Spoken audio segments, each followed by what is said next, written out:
what foods should we really be eating, right? And of course, this is a faith-based video,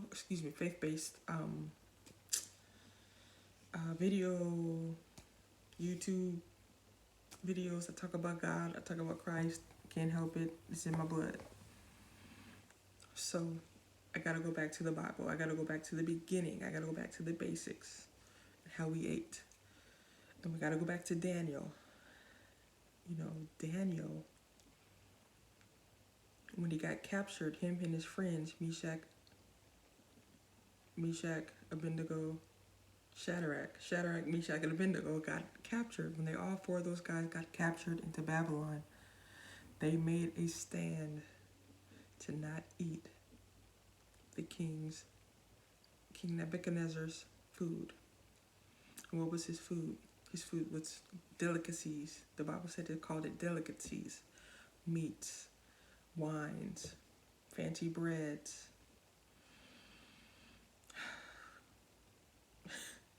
Who else? All these delicate foods. And Daniel said, I'm sorry. If I perish, I perish, but I'm not eating the king's meat, especially foods that's been offered up to idols. I'm not eating it. He made a stand. And so he made a deal with Nebuchadnezzar's right-hand man and said, look, if you allow me to not eat the food for 10 days and only eat my diet that I have for 10 days, and I can prove to you that my diet is way better than y'all's diet. If I can prove that I'll be 10 times better than you guys, that I'll have interpretation of dreams and wisdom and understanding. If you allow me to eat my diet, I can prove to you in 10 days that I'll be better than y'all. My countenance will be better. So they did a 10 days fast. Daniel and his friends only ate. What did they eat? They ate vegetables. They said they ate pulse, so vegetables. Maybe some fruit, maybe some legumes, but mostly vegetables. And that's where the Daniel fast comes from. So for 10 days, at the end of the 10 days, they found that their countenance was fairer. They found that they were lighter. They probably had more energy. They had wisdom. They had understanding. Daniel was able to interpret dreams. He had a spirit of excellence on him because he held a standard. He held a standard even down to his diet. Okay?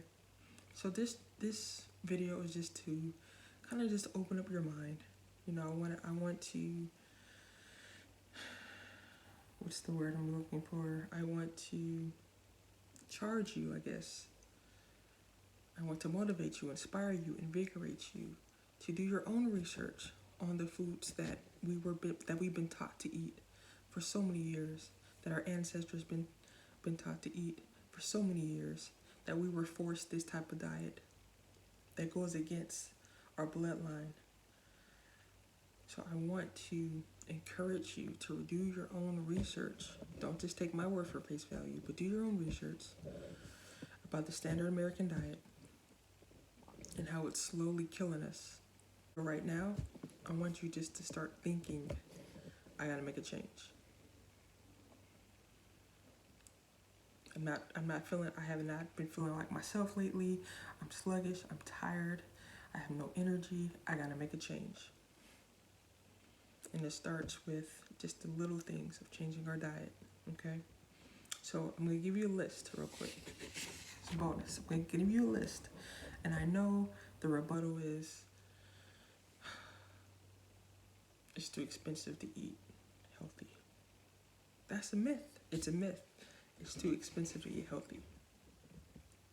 And before I get started, if you look in my video list, I have a podcast as well. It's called The Daniel Diet, and you can find it on iTunes, Google Play, and a couple other outlets.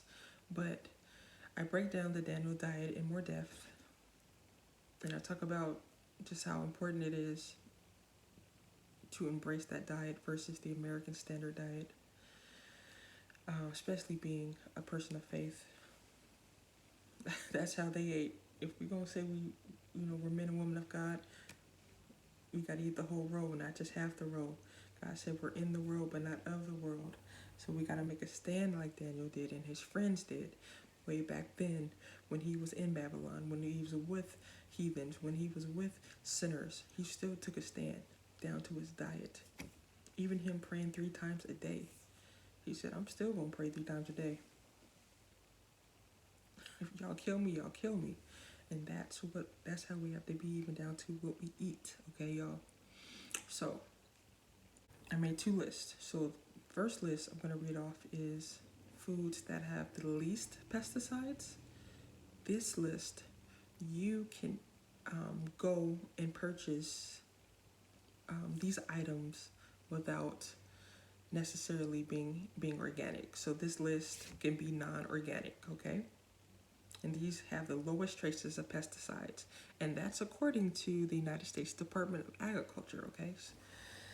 All right, so here we go. Get a pen and paper, and let's write this down real quick. So this list does not have to be organic. Avocados, sweet corn, which is some controversy about that, but right now, sweet corn, sweet potatoes, pineapples, frozen sweet peas, onions, papayas, eggplants, asparagus, kiwis, cabbages, cauliflower, broccoli, mushrooms, honeydew melons, bananas, watermelons with the seed in it, oranges, cantaloupe, carrots, grapefruit, and mango. Those fruits and vegetables do not have to be organic. So you can go right to Walmart and pick up some of these items that are non-organic because they have the lowest traces of pesticides. Now, you still need to wash them. The ones that have, no skin, you still need to wash them. Still need to pray over them. But that list, you're good. You're good money. I'm telling you, you can get you a lot, like $20. Now, this next list, this list absolutely needs to be organic.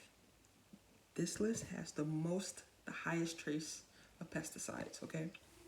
So here's this list. Strawberries, make sure it's organic. Spinach, make sure it's organic. Kale, make sure it's organic. Nectarines, apples, peaches, cherries, tomatoes, celery, potatoes, and that's any potato other than the sweet potato, like I mentioned in the first list.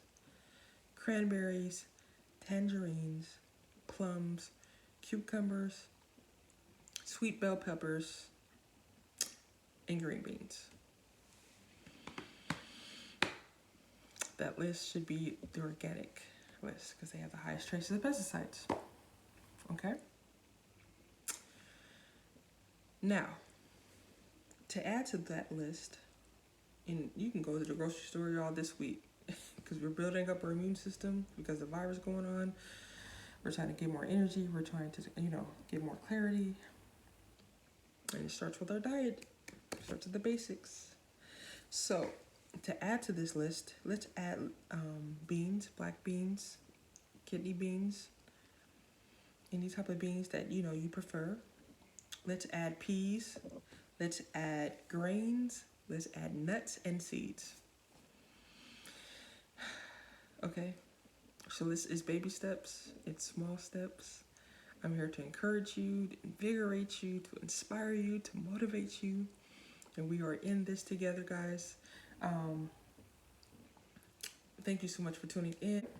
Till next time, thank you so much. Take care.